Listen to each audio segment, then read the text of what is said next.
Hello and welcome to the home of the Ghost Owl. And here we are back for another of our Warhammer The Old World videos.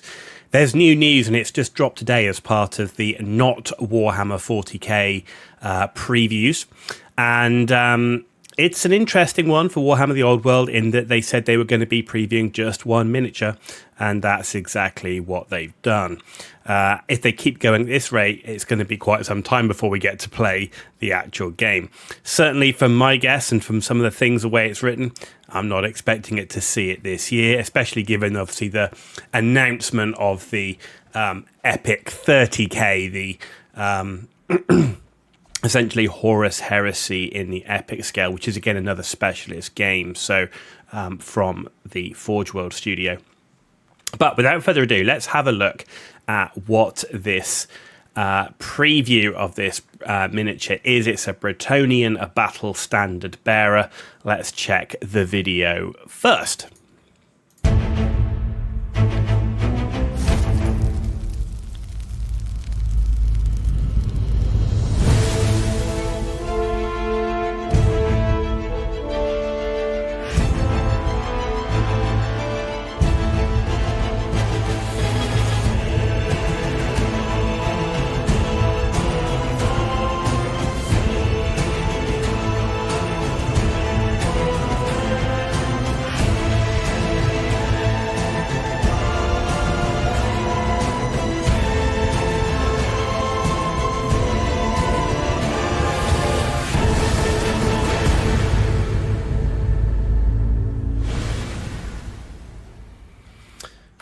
Okay, so there we go.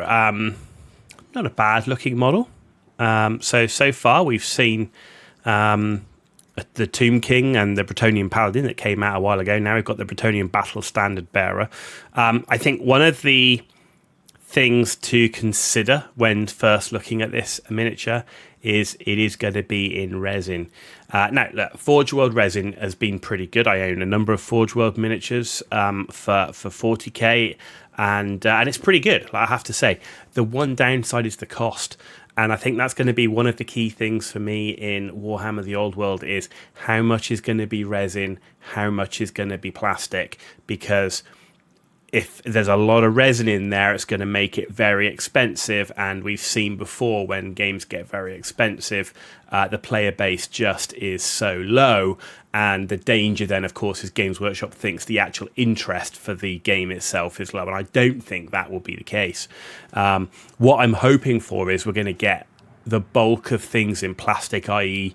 troops and those where you need multiple miniatures, and hopefully we just get like single characters in the resin, and I think that will be okay. As I say, you know, some of the resin is very, very good, very detailed, but it's not durable, and that's the other thing. A battle standard bearer like that, you drop it on the floor, you could be having some problems. So we're going to have to see how it plays out. Not my preference. I'm not against resin. Like I say, I've got plenty of resin models, but it does concern me about how many will go resin. Of course, we have no idea right now what that's going to look like. So as we move down, there's the model itself. Now, if I'm looking at the miniature, you know, the horse there, I actually think the horse looks really quite good. There's some real nice details, the posing, everything. I like the way the sword's in with the shield and all buckled up there. Nice to see the knight with something other than just a sword, and overall it looks pretty nice. Any slight thing here is that the head torso looks kind of a little bit odd. Almost like it's a bit squashed together.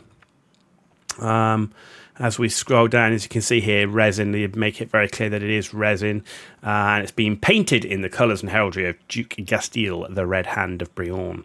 But yeah, overall, look, it's a pretty nice looking miniature. I can't say, other than the head torso bit here, which kind of looks a bit odd, and I do cosplay a Bretonnian Grail Knight, and I'm not quite sure that is how it should look, but overall, it's not a bad looking miniature, but it is only one. And the last thing we see here is we'll have more to show you from the square-based Realm of Warhammer, the Old World, later in the year. So, you know, promising us updates once a quarter. At the moment, 1 miniature a quarter, and we've got a long way to go. As I say, I'm not sure I'm expecting the old world in 2023.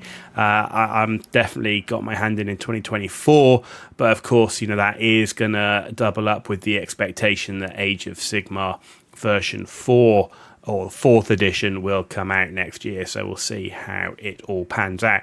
And the other thing, just for comparison here, that's the new one. This is the old one. So you can see down here, I actually own this model in metal. Can you believe it? Yes, that entire banner is metal. It makes it quite weighty. But as you can see here, look, the details on this miniature are incredibly clean on the knight. You can see here on this knight, and it's like a helmet and everything. The detail just isn't there. The banner was pretty good.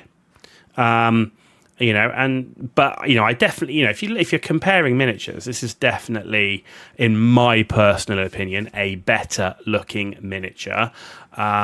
Like I say, the only downside for me is the resin. Maybe it's the fact the helmet is too wide. I don't know, or maybe it's been squashed into his neck a little. I don't know. But that's the only gripe I really have with the miniature. I think it's really quite nice looking. And you get to see what the old one did look like if you are looking to pick up an out-of-production one. So there you go. That was the latest news on Warhammer The Old World, straight from Warhammer Community through their not 40k. Now, there were other things previewed to go and have a look at for Age of Sigmar. And I think the one that stands out for me the most, just to consider, in terms of Warhammer The Old World, is they did release a Clan Pestilence Skaven kind of like kill team thing, warband. Now, they look really smart, and it's not something that I would then look to utilise most of these to make Plague Monks, but the then hope is there that the existing Plague Monks, are going to get redone, and my overall hope that the Skaven overall are going to get redone. So I have to say those new Plague Monks look pretty good overall. So, fingers crossed for some updated Skaven that we can then use in Warhammer The Old World. That's it from the Ghost Owl. Thanks for watching. If you enjoyed the video, give it a thumbs up. If you didn't know, give it a thumbs down. Let me know why in the comments down below. And let me know your thoughts on this Bretonnian Battle Standard Bearer, on how you think it compares to the old one, and what you think about it being in resin. If you want to keep up to date with new content coming out, then please hit that subscribe button. It's totally free for you to do, and it means a lot for me. So thank you for that in advance. You've been watching The Ghost Owl, and I'll see you very soon.